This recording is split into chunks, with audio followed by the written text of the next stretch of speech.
Lecture du livre du prophète Isaïe. Parole d'Isaïe. Ce qu'il a su au sujet de Juda et de Jérusalem. Il arrivera dans les derniers jours que la montagne de la maison du Seigneur se tiendra plus haut que les monts, s'élèvera au-dessus des collines. Vers elle afflueront toutes les nations et viendront des peuples nombreux.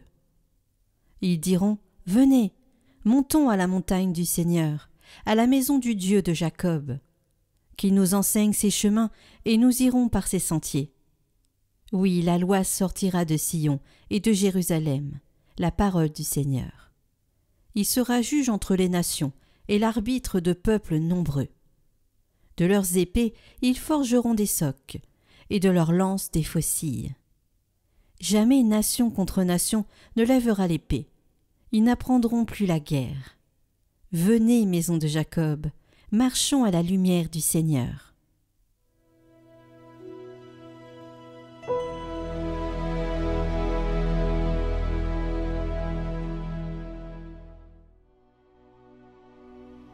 Dans la joie, nous irons à la maison du Seigneur.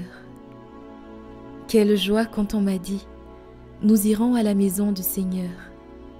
Maintenant, notre marche prend fin devant tes portes, Jérusalem. Jérusalem, te voici dans tes murs, ville où tout ensemble ne fait qu'un. C'est là que montent les tribus du Seigneur. C'est là qu'Israël doit rendre grâce au nom du Seigneur. C'est là le siège du droit, le siège de la maison de David. Appelez le bonheur sur Jérusalem. Paix à ceux qui t'aiment. Que la paix règne dans tes murs, le bonheur dans tes palais. À cause de mes frères et de mes proches, je dirai : paix sur toi. À cause de la maison du Seigneur, notre Dieu, je désire ton bien.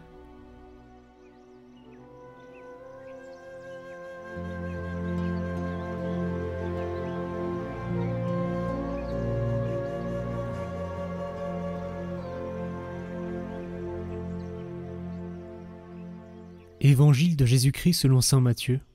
En ce temps-là, comme Jésus était entré à Capharnaüm, un centurion s'approcha de lui et le supplia : « Seigneur, mon serviteur est couché, à la maison, paralysé, et il souffre terriblement. » Jésus lui dit : « Je vais aller moi-même le guérir. » Le centurion reprit : « Seigneur, je ne suis pas digne que tu entres sous mon toit, mais dis seulement une parole et mon serviteur sera guéri.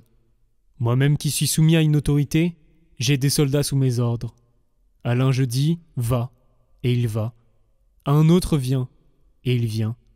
Et à mon esclave, fais ceci, et il le fait. » À ces mots, Jésus fut dans l'admiration et dit à ceux qui le suivaient : « Amen, je vous le déclare. Chez personne en Israël je n'ai trouvé une telle foi. Aussi je vous le dis, beaucoup viendront de l'Orient et de l'Occident, et prendront place avec Abraham, Isaac et Jacob, au festin du royaume des cieux. »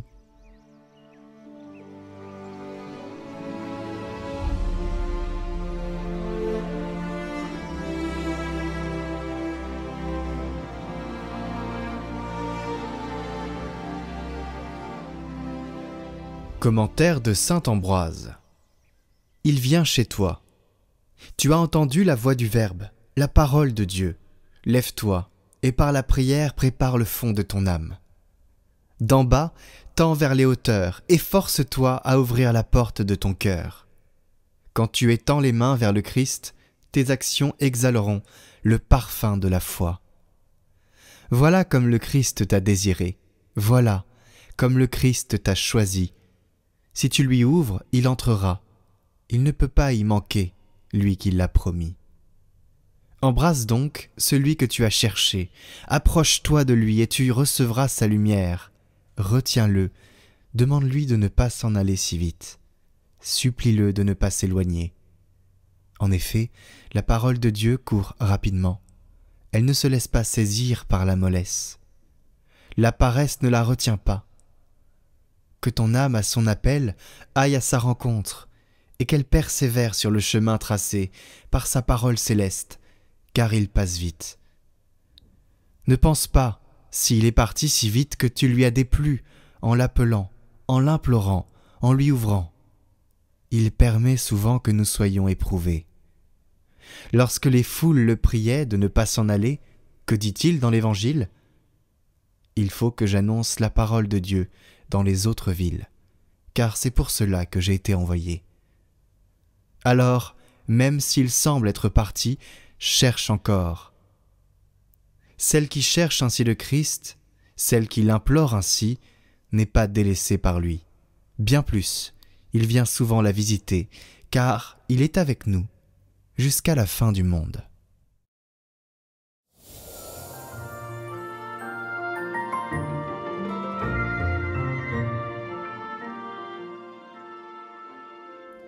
Bonjour cher peuple de Dieu, je suis Adrien, je suis séminariste en dernière année de théologie à la maison de formation de la communauté Saint-Martin. Et aujourd'hui, pour agrémenter votre méditation pendant l'Avent, je voudrais vous parler d'une chose qui m'a particulièrement marqué lorsque je suis rentré, grâce à la providence divine et à un concours de circonstances au séminaire, en 2018.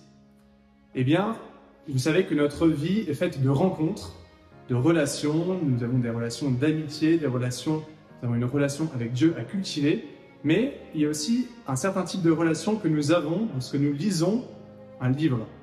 Et j'ai eu l'impression de découvrir quelqu'un, de découvrir quelque chose d'immense, de découvrir un trésor qu'on m'avait jusqu'alors caché. Et c'est ce que je voudrais vous partager aujourd'hui.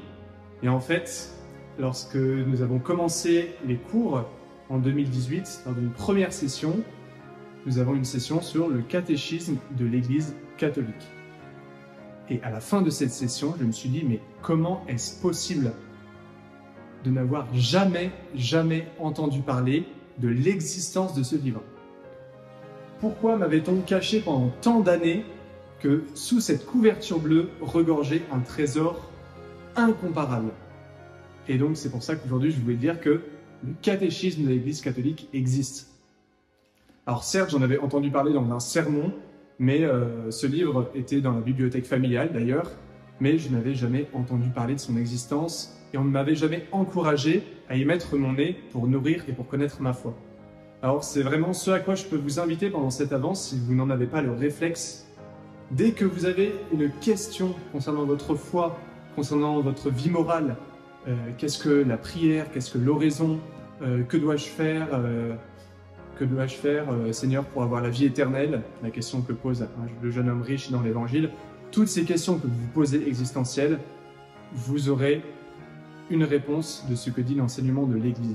Alors je vous invite vraiment à connaître votre foi, à l'approfondir grâce à cet outil, à ce livre qui est vraiment magnifique. Et particulièrement pendant cet Avant, vous pouvez relire par exemple à partir du numéro 522 qui traite du mystère de l'incarnation, du mystère du Christ, dès son enfance. Voilà, vous pouvez méditer par exemple un numéro par jour et voilà, ça peut se lire petit à petit, mais maintenant vous n'avez plus aucune excuse, cher peuple de Dieu, car vous connaissez l'existence du catéchisme de l'Église catholique. Donc je vous souhaite à tous un bon Avant, une bonne marche Père Noël et à bientôt.